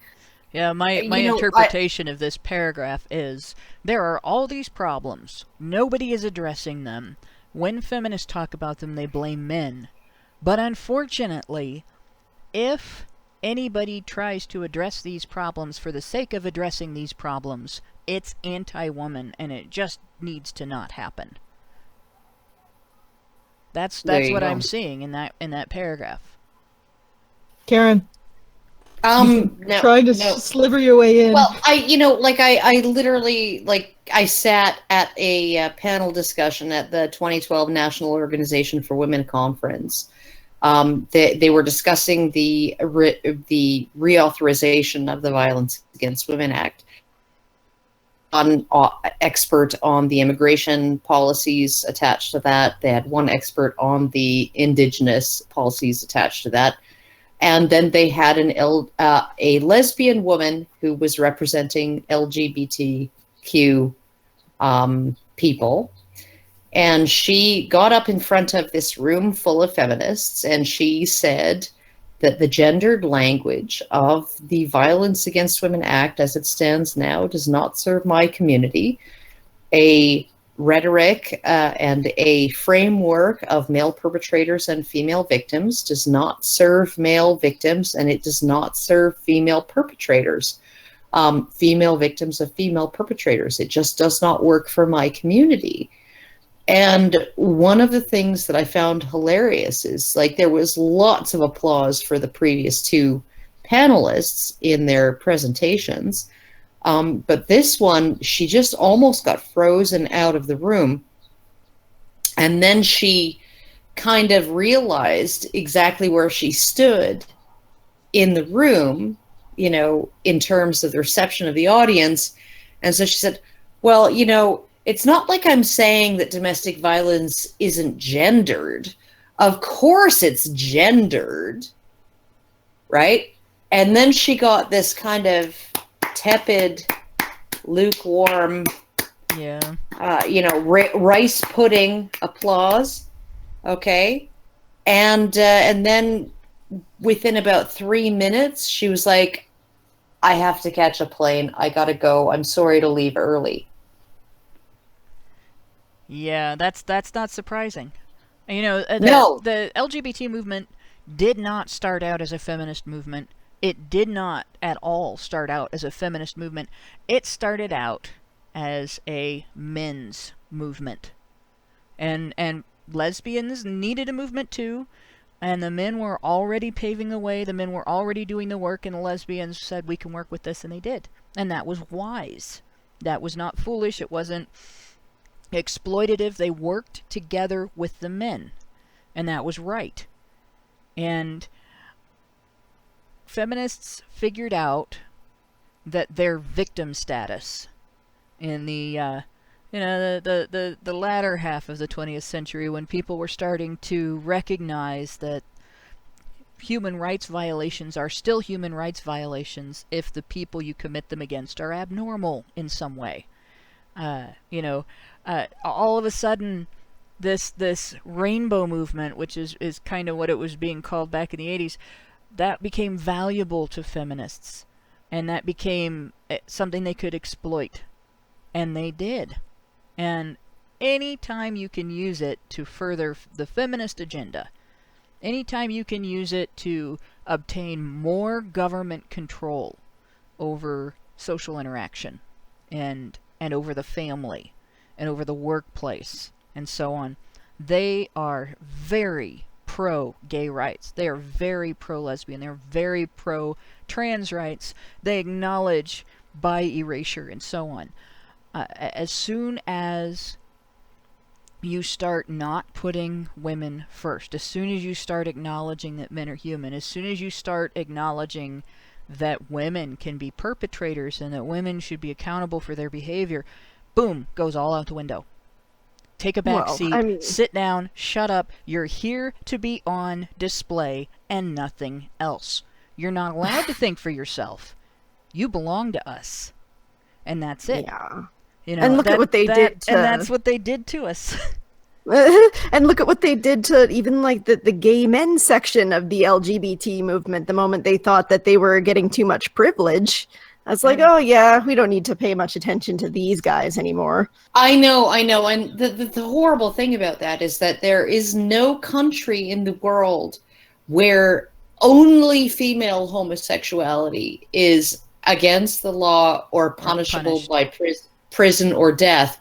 But there are still countries in the world where only male homosexuality is against the law and punishable by prison or death. Right? And there are countries where it receives more harsh punishment, even if both types of homosexuality are illegal.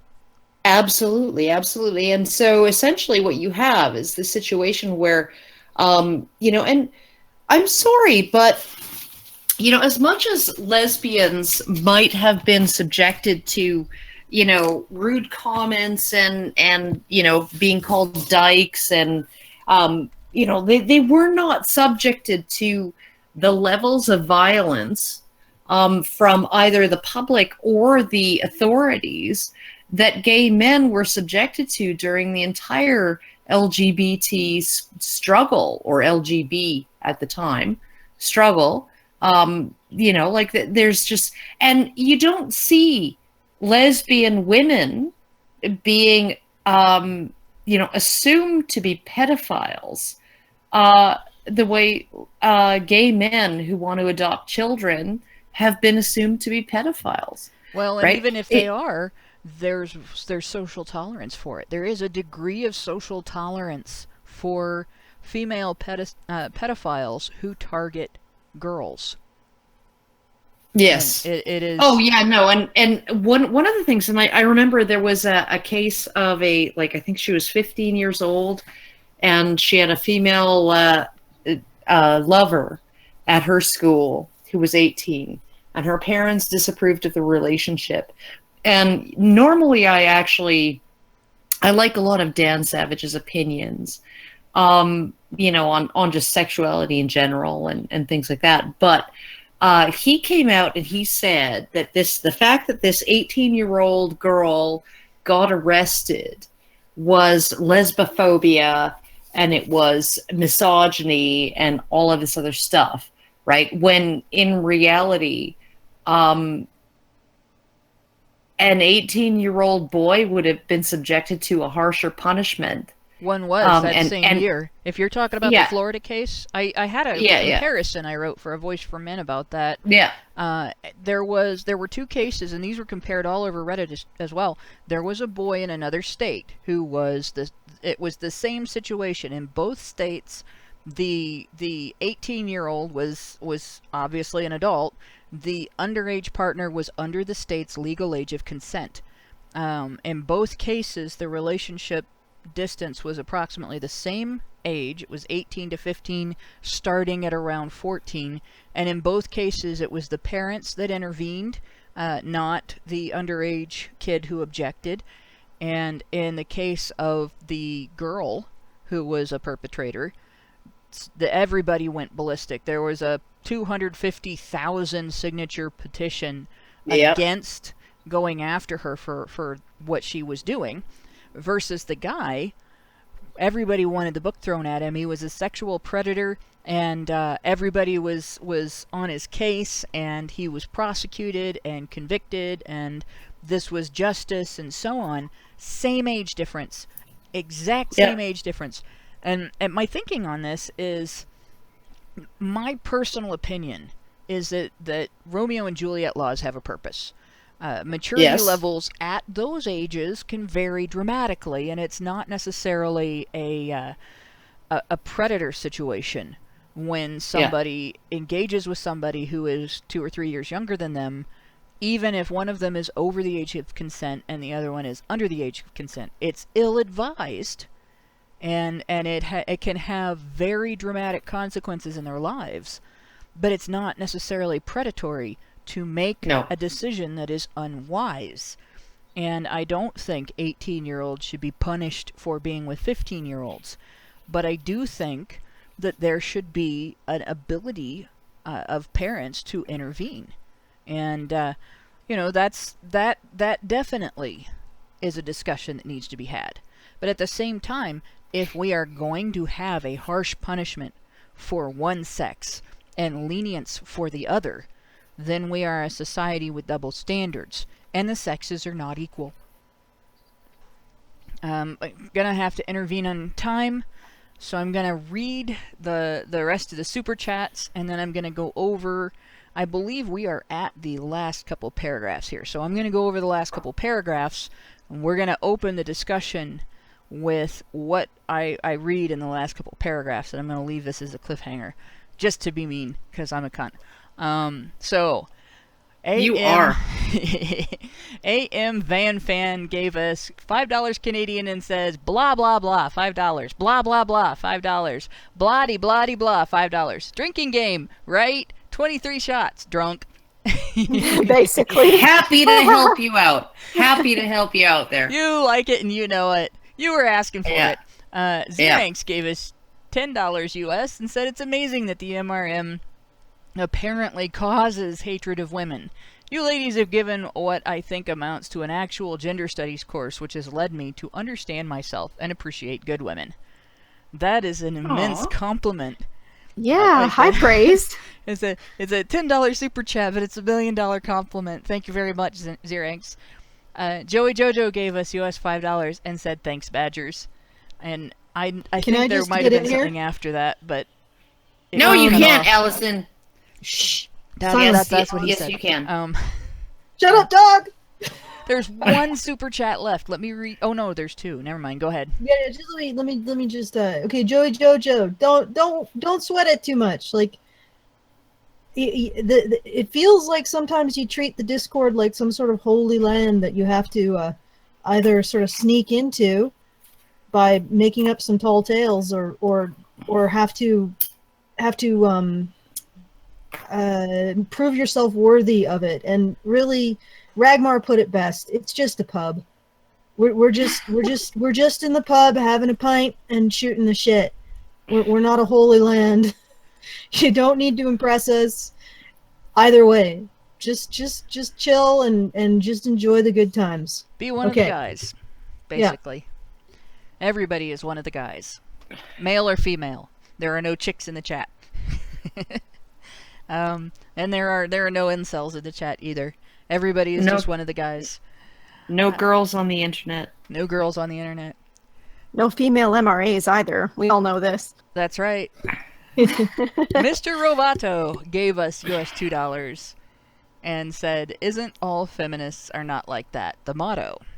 Just so that I could say, "Domo arigato, Mr. Rovato." Because I have to say that every time we can. I was thinking it too. You're not the only one. And yeah, it is. It's the motto. Not all feminists are like that is the motto. Florian Gutbeer gave us, I don't know what those are. $50. I think it's the krona or something like that, isn't it? Norwegian krone. Like kronas. Krone. Yeah, krone. Great. Now we've got Crona's disease. Fun fact: no one wants to talk about the Norwegian variant, yes.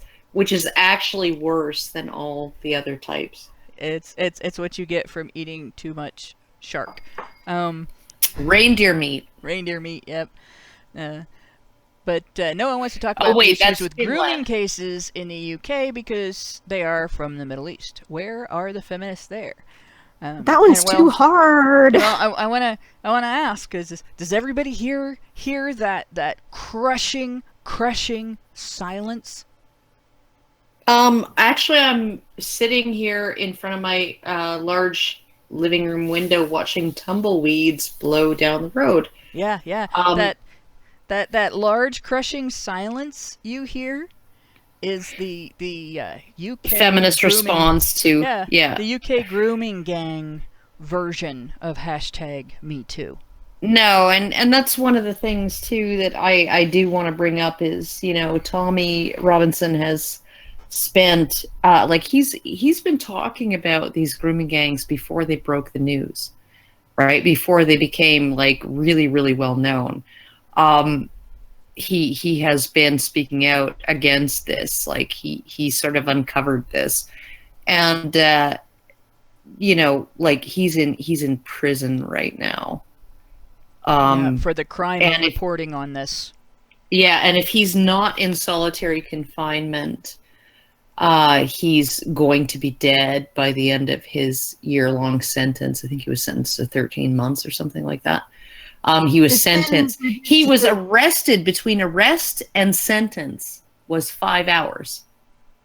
Look at how long it took our fucking court case. It's been like, what, 3 years now? Yep. Okay. And it took 5 hours for a for him to be arrested and sentenced to 13 months in prison. And if anything happens to him in prison because of the negligence of the British prison system, there is going to be blood running down the streets. And that is not a threat. That's just a prediction. That's just a warning. And it wouldn't be the first time.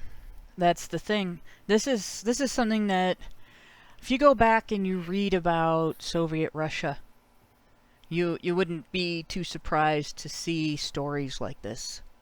Seeing stories like this come out of 21st century Europe, that's shocking and scary. Oh, It's, God, yeah. It's not feminist Well, in scary where Britain- they turn around and say you're scary because they want attention. Like, It's fucking scary.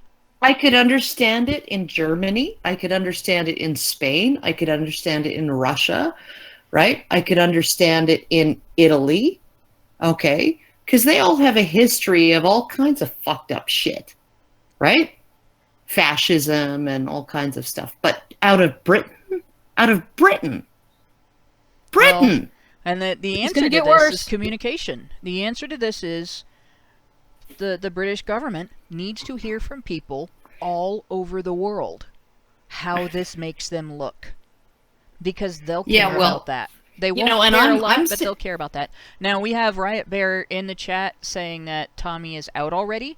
It's not something that we are able to confirm, but if that's true, that's good. Can I also Yeah. offer, Give us a not link. that I say that I agree with this, but there has been people who've put forward the fact that Tommy may have been recording in a case because they made a media blackout because it was a sexual abuse case involving minors. So he may have violated a law involving that. He was on probation when he was arrested again for doing this. And their argument is that he was actually interfering with an ongoing trial, and that he might have negatively impacted due process rights, or that he might actually cause a problem with any further trials that came out of this. I'm giving this information because I don't want to jump to any conclusions, and also I do agree with keeping all defendants in sex crime trials anonymous. So there's that element to that too. However, having said all that, and put all of this information out there, I think that the British government sort of has created a situation in which the anger that's being expressed about what happened to Tommy is legitimate. It may be that he screwed some things up. It may be that he actually violated some laws about not covering court cases with that involve minors, and also I agree that all defendants should remain anonymous until the verdict is in. All defendants in sexual violence cases should remain anonymous. Having said all of that, the way that the British government is approaching these issues when it involves men of certain minority groups, I can understand where the anger is coming from. And I think that the British government is sort of creating this kind of anger. And like I said, even if Tommy isn't doing everything 100% right, the British government is out of its mind. Oh yeah, no, it's going completely freaking loco in terms of all of this. Well, and I just want to point out, they don't keep the accused in all sexual assault cases anonymous. We know that from past cases. They don't. They only do it with certain people, and that creates a double standard. And it also the thing that they've targeted him for is, you got to remember when Lauren Southern was kicked out of the country because she was going to visit him, not because she was doing something in particular wrong, but because she was going to go and see Tommy Robinson. That was why she got kept from. They detained her. They called her parents. There's this video of her talking about this phone call. It's absolutely insane, and that was how they responded to him. And the idea that the only response that the UK government has had to him is a response to him covering a case that has been covered up, and this is a cover-up. It's been a cover-up since the beginning. It's not just because he illegally reported on a sexual violence case, and it's not just because he might have influenced anything, because the U.S. has ways of handling that. Sexual violence cases are reported on all the time without it being assumed that juries have been prejudiced. They can be moved to different locations. The jury can be instructed to ignore what they've seen in the media and pay attention to what they see in the courtroom. Juries can be sequestered. There is no need to have that consideration. These are all things, I want to claim this as my original thought, but these are all things that Tucker Carlson pointed out last night. And V has pointed them out. Yeah. And so it's a bogus claim that he's just being treated normally for a journalist who violated a gag order. No, he's being targeted because he has been criticizing these grooming gangs this whole time. That is what is going on. Yeah, and then on top of that, the court threw down a publication ban on any reporting on his own arrest and conviction. Yeah, so this is a situation, and he's being... So actually, I might be turned away when I fly to Britain. We might all be. For ICMI 18. We might all experience exactly the same thing that Lauren Southern did. Yeah. All of us that go. So. Hannah. Yeah. Brian is telling us that the sausage, we need to control the sausage. But I like the sausage. Is getting too long. The sausage is now a tentacle. Well, our sausage has two paragraphs that I'm going to read. I think we've gone through. We've got one more super chat. One more super chat. Always with the troublesome super chats, eh? Hey, I'm not going to complain. They're giving us money. Polaris 589, who is very cool, gave us US $5 and asked me to imitate Jordan B. Peterson, and I suck at that. So is anybody else better at it? Want to know where the UK is headed? Oh God, that was awful. Read the Gulag Archipelago. Brian, get on here. This is where we need Brian to save us, because he does an awesome Jordan Peterson imitation. He does an awesome Jordan Peterson. But you can't ask. It's not as easy for women to imitate a guy's voice, because like guys can do falsetto, right? And I know Jordan Peterson isn't like a bass, vocal or anything like that, but still, it's easier for guys to imitate women than it is for women to imitate guys. But okay, so we're going to go on and read the last two paragraphs, and then we are going to jet. A new book on men's issues, Men on Strike, by psychologist and blogger Helen Smith discusses real male concerns in such areas as divorce, fatherhood, and male bashing in colleges, and offers good insights into how traditional chivalry towards women leads to neglect of male disadvantage. But these points, too, are undercut by Smith's embrace of extreme war on men rhetoric, including the dubious thesis that men are shunning marriage as a rebellion against their disenfranchisement. So now she thinks men going their own way don't exist. And her tendency to quote bitter men obsessed with female treachery. But, that's not causing disenfranchisement, right? They're obsessed with female treachery, but they're not rebelling against that. Perhaps what the 21st century needs is not a women's movement, which was once essential to secure basic rights, or a men's movement, but a greater equality movement. The problem today is not a war on anyone, but rather biases that limit and hurt both sexes in different ways, and the challenges of adapting to new rules and new roles. Men and women, we're all in this together. Let's act like we know that. No shaming language in there, is there? So we're Now- cutting it off. We're making a we're cutting going the sausage to- here. Yep, we're going to cut the sausage here. So And I have when to we I have to do a start, show though. yes, when we start next week, I will do the intro, and then I will reread those last 2 paragraphs. So you guys have 2 weeks to think about what you're going to say about it. And I'm not going to say anything, because when we're done with that, I'm going to read my article, in which was essentially a giant fuck you to these ideas. So you shill, and then I'll kill the stream.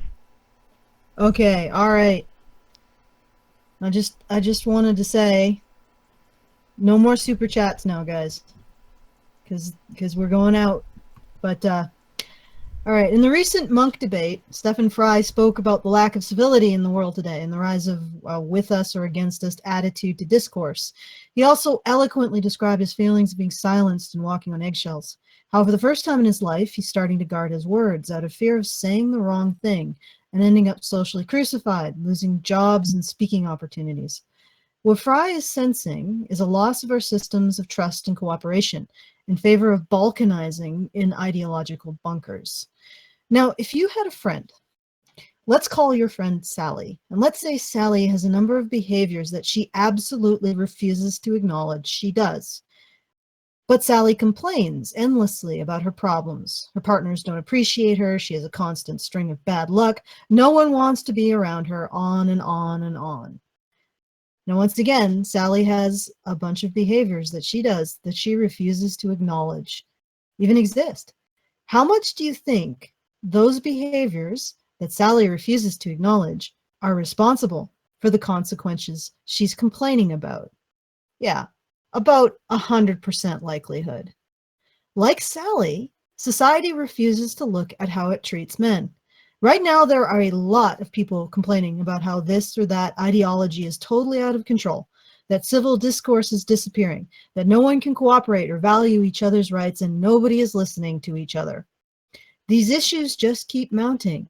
And while Sally's society puts her fingers in her ears and goes la, la, la, pretending that the one place she won't look at, the one data set she refuses to incorporate into the equation, Sally's society's enormous blind spot, men's issues, has absolutely nothing to do with the problems that society is facing when it comes to the breakdown of public trust.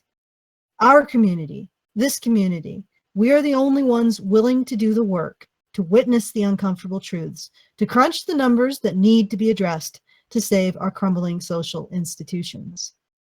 Same ones that Fry is bemoaning the lack of.